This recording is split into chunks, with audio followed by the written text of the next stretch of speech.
Pour ceux qui nous rejoignent sur ce deuxième talk de l'après-midi, on va accueillir quelqu'un qui a passé plusieurs années au produit chez Blablacar, qui a beaucoup appris là-bas, et qui a rejoint il y a quelques mois une start-up dont on parle particulièrement ces derniers temps, qui est finalement une des seules start-up en France qui innove dans l'intelligence artificielle et sur une verticale RH.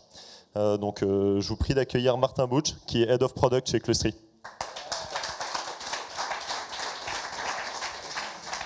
Bonjour à tous, merci Nicolas, merci à tous d'être là, je suis vraiment content de pouvoir venir et vous parler. Donc aujourd'hui on va parler d'intelligence artificielle, plus particulièrement on va parler de vraiment comment on fait un produit autour de l'intelligence artificielle. Et en fait je voulais démarrer ce talk par un disclaimer. C'est que quand on s'est contacté avec l'organisation de la ProdConf, on s'est mis d'accord, je ne suis pas là pour vous faire un talk bullshit autour de tout ce qu'on peut raconter sur l'intelligence artificielle, à quel point ça va révolutionner le monde, à quel point c'est puissant, etc. Moi, ce que je voulais faire, c'est vraiment vous transmettre et vous faire toucher du doigt ce que j'ai pu apprendre dans ces 2 années à bosser sur des projets d'algorithmie, sur des projets d'IA, que ce soit chez Blablacar et maintenant chez Clustry. Donc on va démarrer par un petit récap rapidement sur ce qu'on appelle exactement l'intelligence artificielle. Je vais vous donner ma définition, qui finalement est quelque chose de pas très original. L'intelligence artificielle, c'est la capacité d'un ordinateur, alors d'un programme, d'un produit, à mimer l'intelligence humaine. Et en fait, vous avez un mot qui est hyper important là-dedans, c'est le mot mimer. Et notamment parce que c'est quelque chose qui va nous poser des problèmes plus tard. On y reviendra. Si on fait un petit peu d'historique sur le domaine, en fait, c'est pas quelque chose de nouveau, l'intelligence artificielle. C'est un truc qui a démarré dans les années 50. Et au début, ça n'avait rien à voir avec le data science. Au début, l'intelligence artificielle, une des manières de le faire, c'est ce qu'on appelait les systèmes experts. Vous alliez interviewer un expert et vous essayez en fait de comprendre son modèle mental. Vous implémentiez ça dans votre produit et vous essayez de faire en sorte que finalement la machine sorte les mêmes réponses que votre expert. Bon, on accélère un peu. Plus récemment, la data science s'est mise là-dedans. Le machine learning est une des manières de faire de l'intelligence artificielle, mais c'est pas la seule. Et même le deep learning est une des manières de faire du machine learning, mais c'est pas la seule. Donc vraiment, ce que j'essaye de vous transmettre, c'est qu'on peut aller assez loin dans l'IA avec des modèles statistiques, des modèles assez simples. On n'est pas obligé de sortir des réseaux de neurones convolutionnels à chaque fois qu'il se passe quelque chose. Ça, c'est un peu pour vous faire l'histoire de là où on est et de ce qu'on a maintenant en termes de technologie, mais ce dont je voulais vraiment vous parler, c'est le fait que ce que j'ai découvert, c'est construire un produit autour de l'intelligence artificielle. Ça déclenche des challenges qui sont assez différents, ou en tout cas qui sont plus forts que ce qu'on peut avoir dans un produit normal qui n'a pas spécialement d'intelligence artificielle. Et en fait, c'est de ça dont on va parler. Je vais vous parler de 3 de ces challenges. Il y en a que j'ai résolu, il y en a que j'ai pas encore résolu et sur lequel, si vous avez des opinions, je suis ravi de partager à la pause derrière. Mais voilà, c'est vous faire comprendre exactement ce qui se passe quand vous commencez à construire autour de cette nouvelle techno.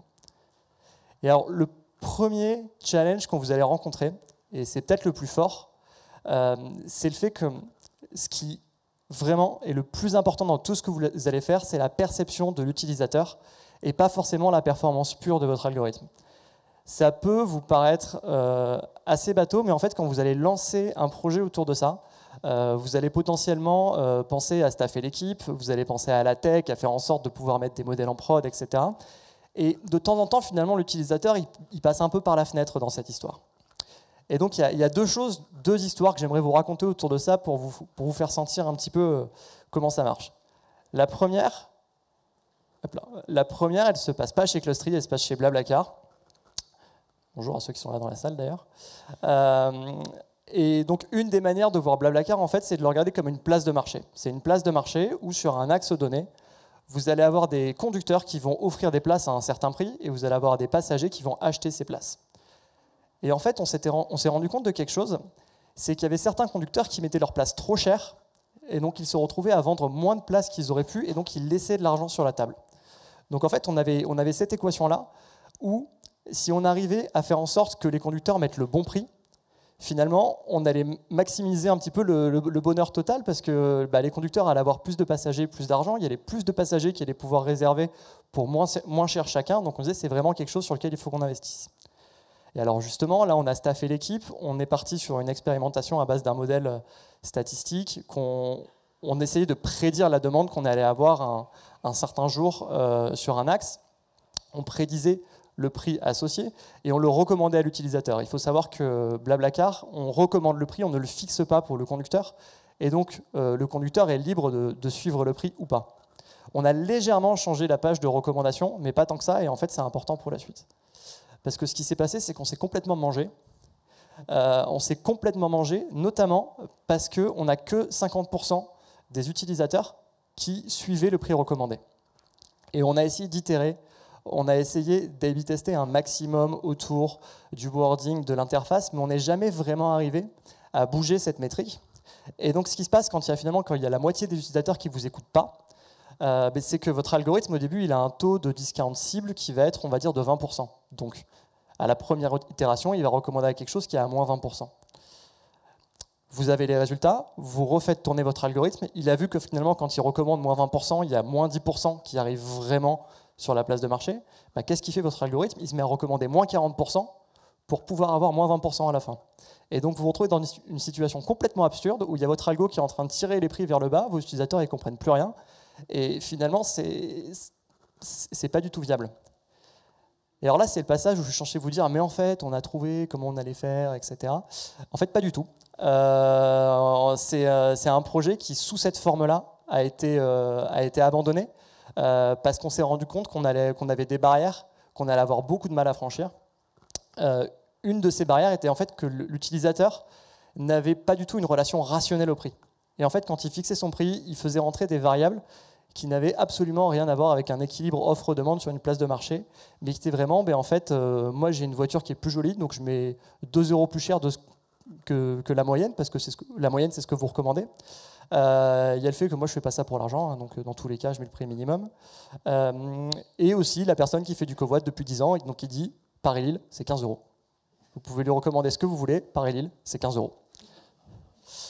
Et il y a autre chose, c'est qu'en fait finalement on avait été un peu timide sur l'annonce de cet algorithme. C'est-à-dire que pour plein de raisons, on n'a pas vraiment marketé ça, et ça fait partie des choses. Si je voulais les faire différemment, je pense qu'on ferait, parce que vous passez d'un système qui est fixe, où le prix est toujours le même, à un système qui commence à bouger, mais finalement vos utilisateurs ils vous ont peut-être pas suivi. Donc ça c'est l'histoire chez Blablacar.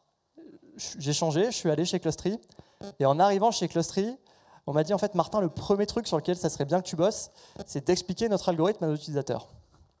C'est cool, c'est toujours la même chose. Je vais faire un petit aparté sur Clustry pour que vous compreniez, vous sachiez un petit peu ce qu'on fait, parce que c'est quand même beaucoup moins connu que Blablacar. Clustry, en fait, c'est une solution SaaS qu'on vend aux grandes entreprises et qui leur permet de mettre à disposition pour leurs collaborateurs une sorte de coach carrière personnel.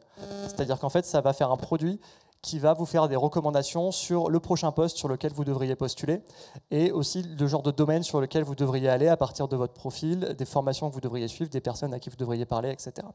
On a également une interface pour les personnes des ressources humaines, notamment quand elles font du recrutement interne, pour qu'elles puissent justement aller sourcer des profils grâce à ce matching.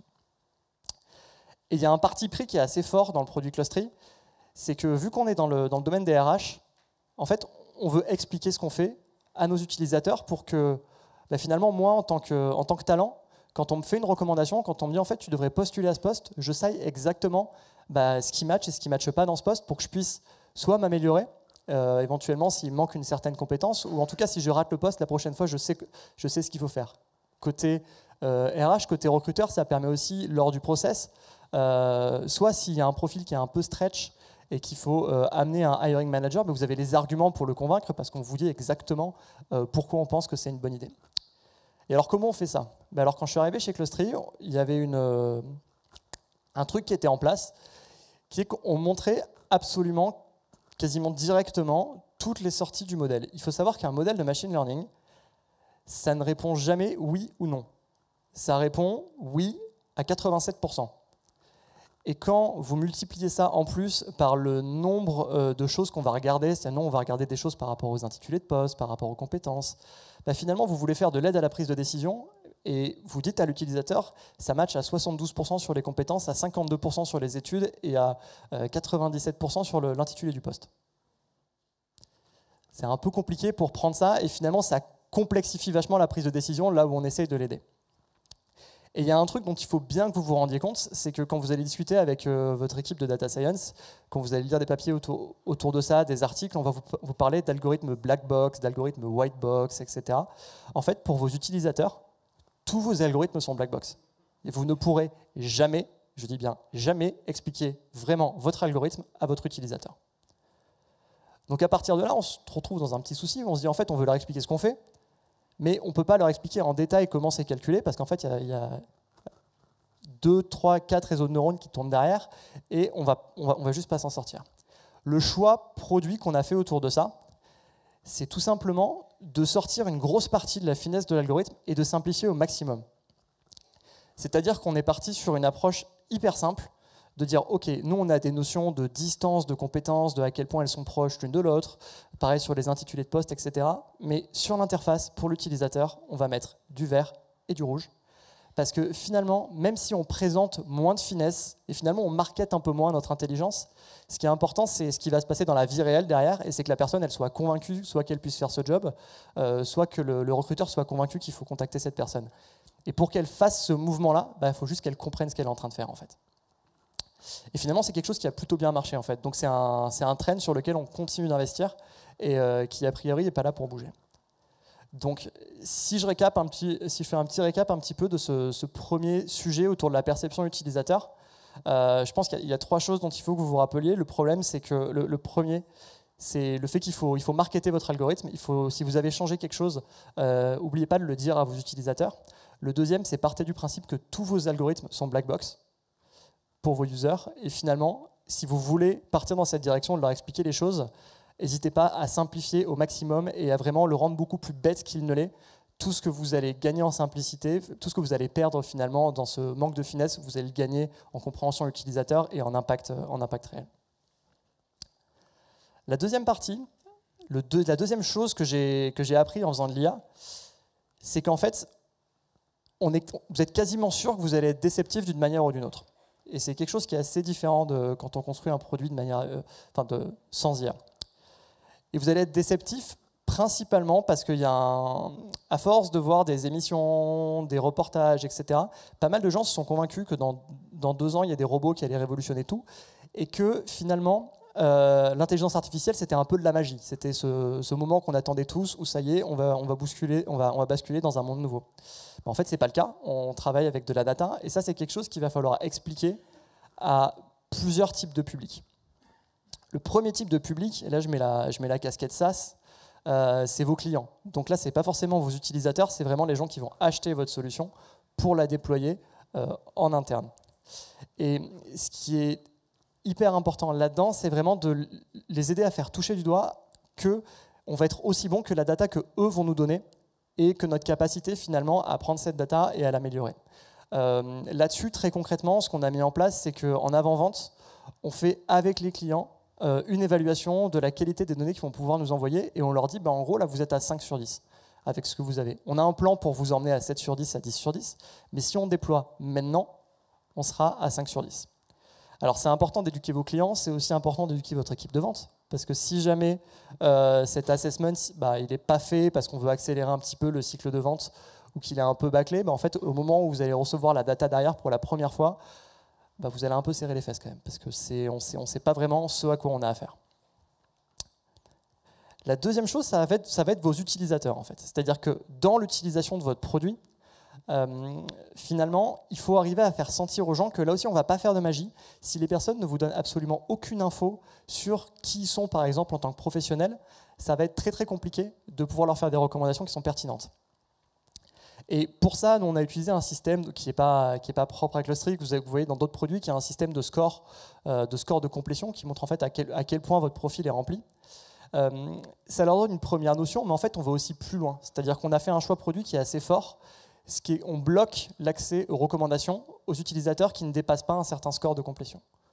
Et en fait, on s'est longtemps posé la question, est-ce qu'il fallait finalement rajouter de la friction au niveau de l'onboarding ou plutôt vraiment les laisser utiliser le produit. Et on s'est dit que c'est beaucoup plus déceptif quand on fait de la recommandation, d'avoir un utilisateur qui va tout de suite voir le cœur de votre produit, qui est vraiment cet algorithme de recommandation, et finalement, vu qu'il n'a rien pour travailler, bah vous vous tirez une balle dans le pied parce qu'il va recommander n'importe quoi. Et là, bonne chance pour aller rattraper votre utilisateur et le faire revenir sur la plateforme. Donc c'est pour ça qu'on a décidé de mettre la sécurité enfant. Et en fait, on ne laisse pas les utilisateurs mal utiliser le produit. On leur demande les infos de base pour que nous, ensuite, on puisse travailler. La deuxième partie, c'est qu'en fait, vu qu'on travaille avec de la statistique, vous êtes quasiment sûr que vous allez présenter des erreurs à des utilisateurs. Ce qui se passe derrière, c'est qu'en fait, si vous êtes très très bon, vous allez avoir des taux de précision qui vont être de 95%, peut-être 99% si vous êtes incroyable. Mais en fait, ça veut dire que sur 100 matchs que vous allez montrer à l'utilisateur, il y en a un qui va être mauvais. Et en fait, si vous multipliez ça par le nombre d'utilisateurs que vous allez avoir par jour, vous vous rendez très vite compte que tous les jours, vous allez avoir des gens qui vont passer sur la plateforme et qui vont voir des choses qui vont être des erreurs. Et alors, non seulement ça va être des erreurs, mais en plus, ce qui est sympa, c'est que c'est des erreurs qui sont complètement absurdes en général. Dans le premier sens du mot absurde, c'est-à-dire que l'utilisateur ne peut pas comprendre l'erreur. Comme je vous disais avant, l'intelligence artificielle, elle mime l'intelligence humaine, mais elle ne la réplique pas. C'est-à-dire que notre algorithme, il ne comprend pas ce que ça fait un product manager. Il ne comprend pas ce que c'est la journée d'un product manager, ce que c'est exactement la compétence de savoir manager ses stakeholders et son passé. Juste, il a une compréhension mathématique, une représentation mathématique de l'intitulé de poste product manager. Et en fait, vos utilisateurs, à force d'utiliser votre produit et de voir des recommandations où ils disent « Tiens, moi j'aurais dit la même chose, tiens, j'aurais dit la même chose là-dessus aussi », ils développent une impression de compréhension que finalement l'algorithme les comprend. Et donc, au moment où vous allez vous planter, ça ne va pas du tout rentrer dans leur modèle mental et ça va être complètement à côté. Une petite anecdote qu'on a autour de ça, c'est donc on travaille avec une banque d'investissement et on a un utilisateur dans cette banque d'investissement qui a un métier qui est senior banker. En gros, senior banker, c'est une personne qui prête de l'argent aux grands comptes du CAC 40. Donc, c'est quelqu'un qui a des DAF du CAC 40 au téléphone toutes les semaines. Et historiquement, senior banker en français, en l'intitulé de poste se dit banquier conseil. Notre algorithme a mal compris l'intitulé de poste banquier conseil et a compris conseiller clientèle. Et en fait, on s'est mis à recommander à cette personne-là des postes au guichet de conseiller clientèle. Et au moment, il y a une logique dans l'algorithme, mais au moment où la personne voit ça, elle vous regarde, elle dit mais c'est complètement absurde. Et la troisième bonne nouvelle, c'est la partie gay du talk. La troisième bonne nouvelle, c'est qu'en fait, il y a de la recherche qui a été faite sur la relation entre les êtres humains et les algorithmes. Et en fait, il y a un phénomène qu'on appelle l'aversion aux algorithmes, c'est-à-dire que même si vous prouvez à une personne qu'un algorithme est plus performant qu'une tierce personne, si vous lui demandez de miser sur des prédictions, en fait, il va préférer miser son argent sur l'être humain, même s'il est moins performant, mais parce qu'il comprend beaucoup mieux ses erreurs. Donc en fait, vous êtes dans une situation où vous êtes à peu près sûr que vous allez vous planter. Quand vous allez vous planter, ça va être de manière assez absurde. Et en plus, ils vont vous pardonner beaucoup moins que si vous étiez un être humain. Donc qu'est-ce qu'on fait ? Là-dessus, c'est une question qui est encore ouverte. Il y a un truc qu'on a mis en place et qui est presque la base, c'est finalement, on permet aux utilisateurs d'exprimer leur frustration par rapport à l'algorithme. On permet aux utilisateurs de corriger l'algorithme de manière ponctuelle, et ça a plusieurs bénéfices. Le premier bénéfice, c'est que déjà, vous avez une sorte d'action-réaction, c'est-à-dire que vous générez un petit peu d'absurdité, d'incompréhension de la part de l'utilisateur, et tout de suite il peut agir sur le produit et il verra plus cette recommandation qui lui paraissait complètement fausse. La deuxième chose, c'est qu'en fait vous retournez un peu votre utilisateur parce qu'il a l'impression qu'il l'aide à construire et à améliorer l'algorithme. Vous donnez vraiment cette impression d'apprentissage en continu qui permet un petit peu de retourner les utilisateurs. C'est un peu comme un bon service client finalement. Vous avez des gens qui rentrent qui sont très énervés, et quand ils repartent ils sont potentiellement très contents. Ça c'est un des trucs qu'on a mis en place. Finalement, on n'a pas pu aller beaucoup plus loin, on n'a pas beaucoup d'autres pistes, et donc là, on est beaucoup sur la partie essayer de se planter un minimum. Mais donc, c'est un débat qui est encore ouvert. Et j'ai pas vu de produit autour de ça qui était très, très, très bon.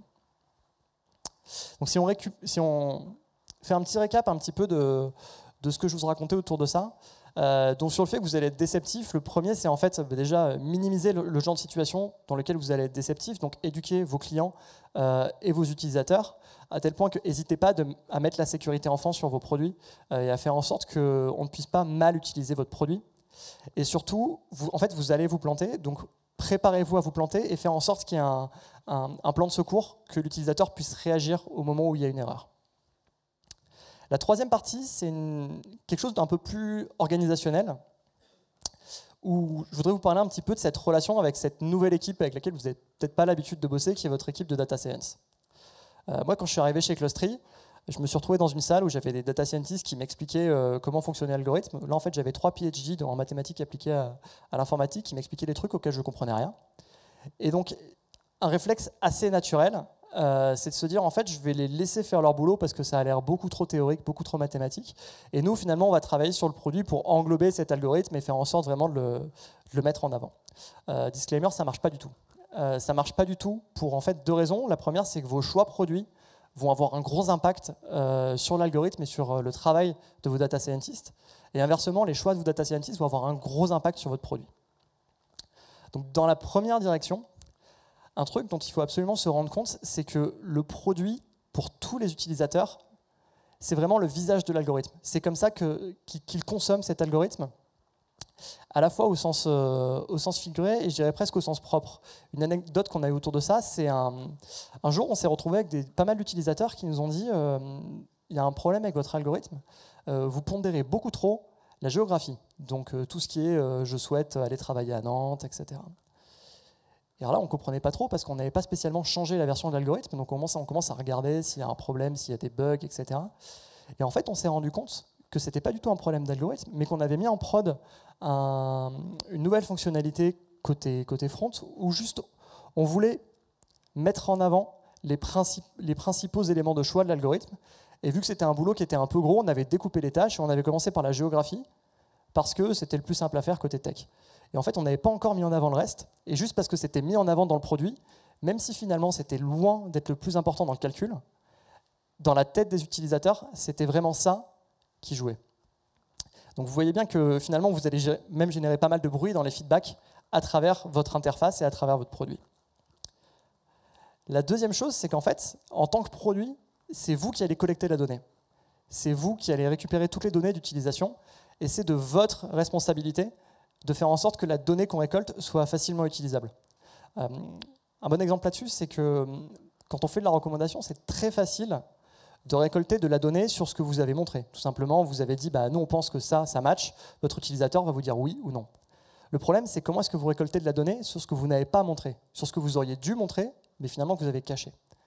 Et pour faire ça, on a fait un module entier dans le produit qu'on lance pendant les phases de déploiement, où en fait l'algorithme ne donne pas son avis à l'utilisateur, on leur présente des pairs, la moitié des pairs sont des pairs qui sont censés matcher pour nous, l'autre moitié pour nous sont des pairs qui ne sont pas censés matcher, et eux nous donnent leur feedback complètement à l'aveugle. Et en fait ça nous a permis de récupérer cette donnée sur les choses qu'on aurait cachées au jour le jour dans le produit.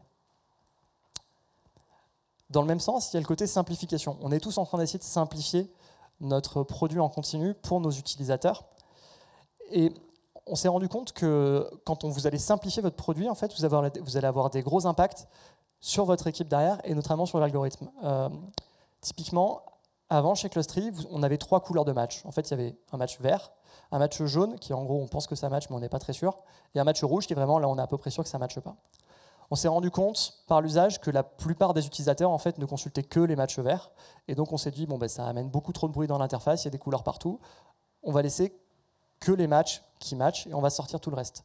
Et au moment où on a fait ça, on en a parlé aux data scientists un petit pour information, et ils nous ont dit, mais attendez les mecs, en fait, vous vous rendez pas compte à quel point ça va nous simplifier la vie de notre côté, parce qu'on peut juste complètement changer la structure entière de l'algorithme, parce qu'on passe sur quelque chose de binaire.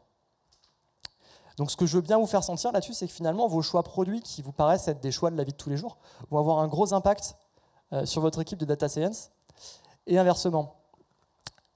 Ce qui va se passer dans votre équipe de data science, en fait, il faut absolument que ça soit drivé par vos problèmes utilisateurs. C'est pas quelque chose qui est évident, parce que c'est une aire de travail qui est assez nouvelle, dans laquelle il y a une grosse culture de la recherche, et dans laquelle, très naturellement, on commence à partir sur des choses qui peuvent être très longues, où on n'est pas très sûr de ce qui va se passer. Mais en fait, si on ne priorise pas les améliorations de l'algorithme à travers le feedback utilisateur, ce qui se passe, c'est que vous allez vous retrouver à améliorer, je ne sais pas vraiment, votre compréhension pour nous des études, vraiment améliorer la précision autour de ça, etc. Mais finalement, si vous détectez des mauvaises compétences, ce qui va se passer, c'est que vous allez mettre en prod, on va dire ouais, c'est bien, mais en fait, j'ai toujours un problème au niveau des compétences, donc je m'en fous un peu que ça soit amélioré au niveau des études. La deuxième chose, c'est que même les choix au jour le jour de vos data scientists vont avoir un gros impact sur la perception que les utilisateurs ont de votre produit. Alors là, je ne vous parle pas de quelque chose genre bon algorithme, bonne perception, mauvais algorithme, mauvaise perception. Je vous parle de quelque chose de beaucoup plus fin. En fait, c'est des trade-offs, donc c'est vraiment des choses dans lesquelles il n'y a pas de bonne réponse. Et pour vous faire comprendre un petit peu de quoi je parle, on va en descendre un peu plus bas. On va partir dans quelques notions de data science. Il n'y a que 2 slides, ne vous inquiétez pas, pour vous compreniez un petit peu le genre de raisonnement qu'on peut avoir.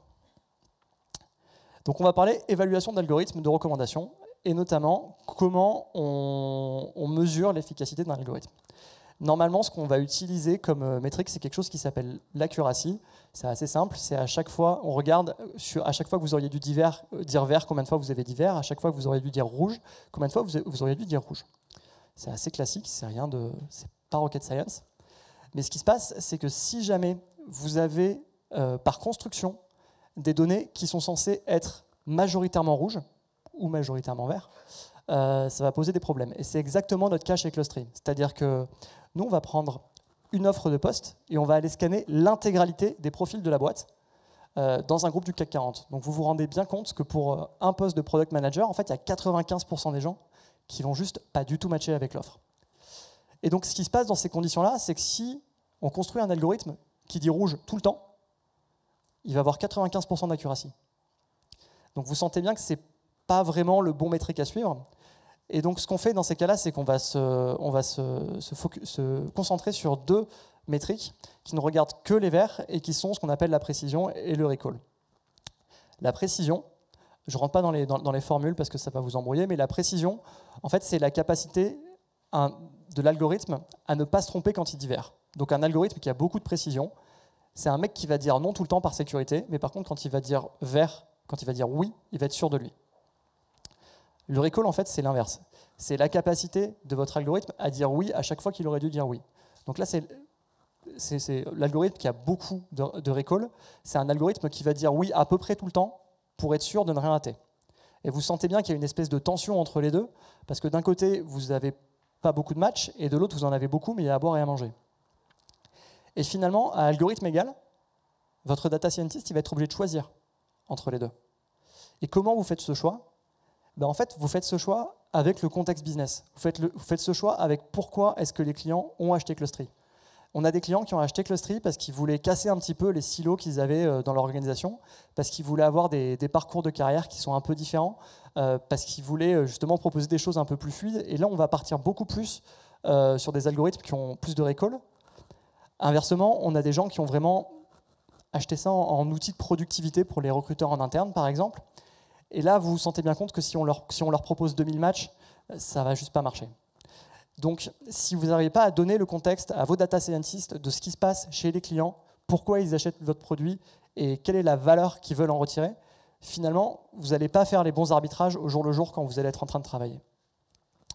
Et en fait, ce que je suis en train de vous raconter, c'est juste que vous devez traiter et interagir avec vos data scientists exactement comme vous interagissez avec tous les ingénieurs dans votre boîte.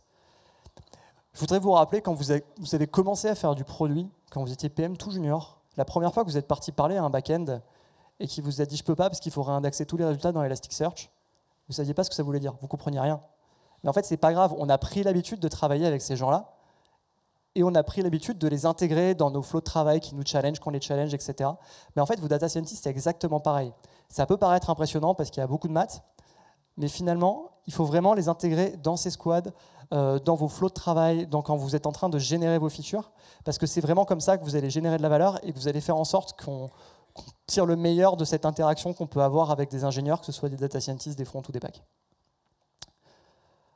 Donc si je récapitule un petit peu les 3 choses que j'ai appris et que je suis encore en train d'apprendre en travaillant sur l'intelligence artificielle, et ce que je voudrais que vous reteniez, le premier, c'est en fait ce qui compte le plus, c'est vraiment la perception de vos utilisateurs, avant même la performance pure de l'algorithme.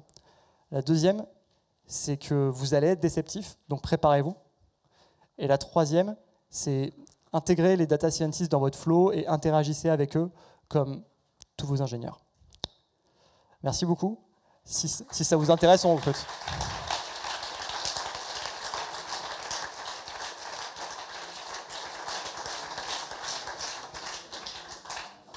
Top. Merci beaucoup Martin. Je te confirme que ça correspondait au type de talk qu'on avait envie de voir sur cette 3e édition de la Product Conf.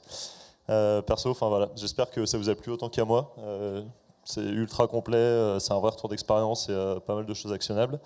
J'ai préparé quelques questions et on a aussi Wizembly qui est toujours actif, sur lequel je vous invite à poser des questions. On a 15 minutes devant nous. Je vais commencer avec une question franchement assez naïve, mais je pense que ça peut intéresser plusieurs personnes dans cette pièce.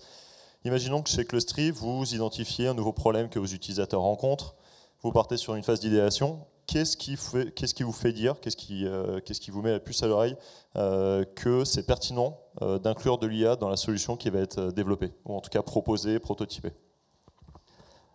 En fait, la personne qui va te le dire, souvent, justement, ça va être ton data scientist. C'est-à-dire que tu vas commencer à réfléchir et vraiment, quand on n'a pas l'habitude, on va tenter de mettre une règle, un petit peu une règle fonctionnelle, une règle business, de dire bon, en fait, s'il a plus de ça, on va faire comme ça, etc.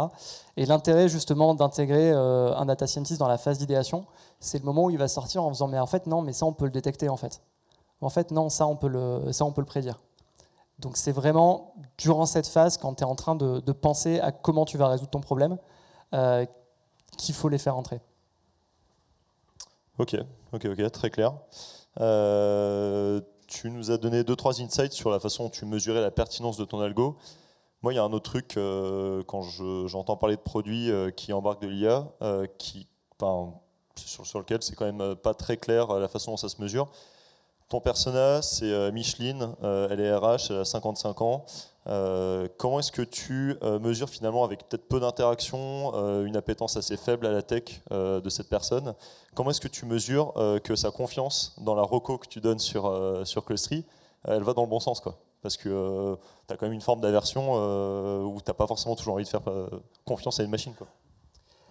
Alors c'est une super bonne question et dans les faits, c'est extrêmement dur à mesurer parce qu'en fait, en même temps, le seul métrique hard que vous allez avoir, c'est vraiment à quel point les humains vont être d'accord avec l'algorithme.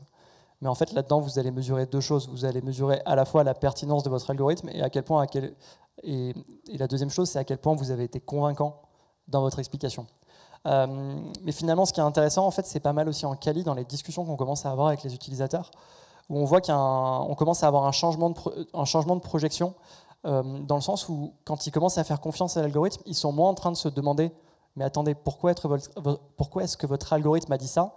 Ils sont plus en train de se demander ah mais oui, c'est vrai, ça pourrait peut-être marcher pour ce boulot. C'est-à-dire qu'en fait, ils re-rentrent dans leurs chaussures de RH et de se dire en fait, bah ouais, si c'est vrai, bon, il n'est pas exactement le parcours habituel, mais il a les bonnes compétences, il a assez d'expérience, etc. Et en fait, au moment où tu te rends compte qu'ils ont switché de l'autre côté, c'est que toi, finalement, tu as réussi à faire ton boulot et tu as réussi à être assez transparent ou être assez accepté pour qu'on ait la vraie discussion derrière. C'est finalement, est-ce qu'on doit contacter la personne pour lui proposer de passer des entretiens pour le poste. Ok. Je passe sur une question plus organisationnelle. Je suis assez d'accord avec toi sur l'approche qui est, avant de sortir la grosse Bertha, commençons par quelque chose d'assez pragmatique, la solution finalement la plus simpliste possible, avant de partir dans les algos d'enfer.